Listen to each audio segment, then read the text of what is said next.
নমস্কার বন্ধুরা, সুমেশ কিচেনে সবাইকে স্বাগত। আমার আজকের রেসিপি ঝাল সুজি বা নোনতা সুজি। আমরা বাড়িতে প্রায়শই ঝাল সুজি বা নোনতা সুজি বানিয়ে থাকি। বানানো খুবই সহজ, খেতেও সুস্বাদু, কিন্তু অনেকে বলেন ঝরঝরে হয় না। কিন্তু আমি যেভাবে টিপসগুলো ফলো করতে বলবো ওইভাবে বানালে খেতেও সুস্বাদু হবে আর ঝরঝরেও হবে। চলুন দেখে নেওয়া যাক আজকের রেসিপিটা শুরু করার আগে বলে রাখি, ভিডিওটা ভালো লাগলে শেয়ার করুন এবং চ্যানেলটিকে সাবস্ক্রাইব করে আমার পাশে থাকুন। ঝাল সুজি বানানোর জন্য শুকনো কড়াইতে সুজিটাকে ভেজে নেব। তার জন্য কড়াইতে নিয়ে নিয়েছি 1 বাটির মতো সুজি। গ্যাসের আঁচটাকে লো ফ্লেমে রেখেই ভেজে নেব। এই রকম ভাজা হয়ে গেলে সুজিটাকে তুলে নেব, নামিয়ে নেব। এখানে ঝাল সুজি বানানোর জন্য নিয়ে নিয়েছি আলু, গাজর, বরবটি, টমেটো এবং ছোলার ডাল ও চীনাবাদাম। একই কড়াইতে দিয়ে দিচ্ছি তেল গরম হলে চীনাবাদামটাকে লো ফ্লেমেই ভেজে নেব 2 মিনিটের মতো। হয়ে গেলে নামিয়ে নেব।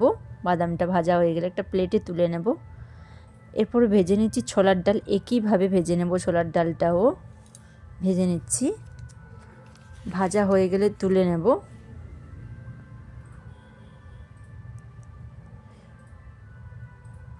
ওই একই কড়াইতে তেলের মধ্যে দিয়ে দিচ্ছি কালো সরিষা, 2টা তেজপাতা, শুকনো লঙ্কা 2টো ফাটিয়ে দিয়েছি।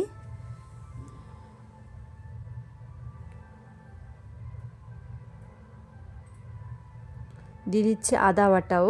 এখানে আমি পেঁয়াজ ইউজ করছি না, যেহেতু এটা নিরামিষ বানাবো তাই আদা দিয়ে করছি, নিরামিষই করছি। দিয়ে দিচ্ছি 2টো কারি পাতা।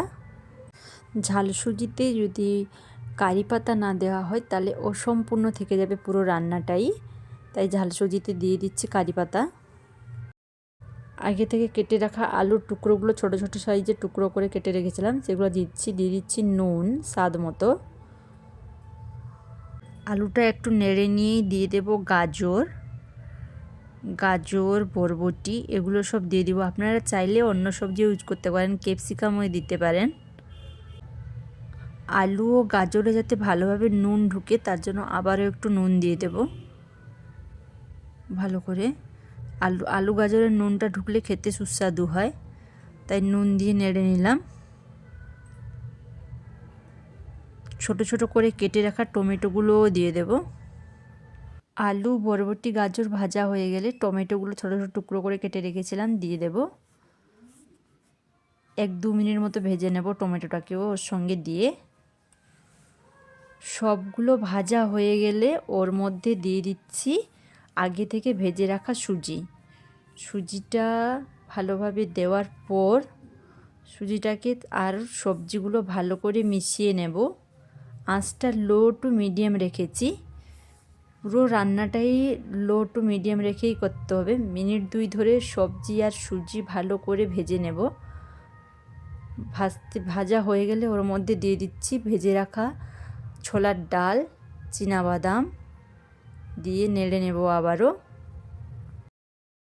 ছোলার ডাল আর চীনাবাদাম দিয়ে একইভাবে নেড়ে নেব।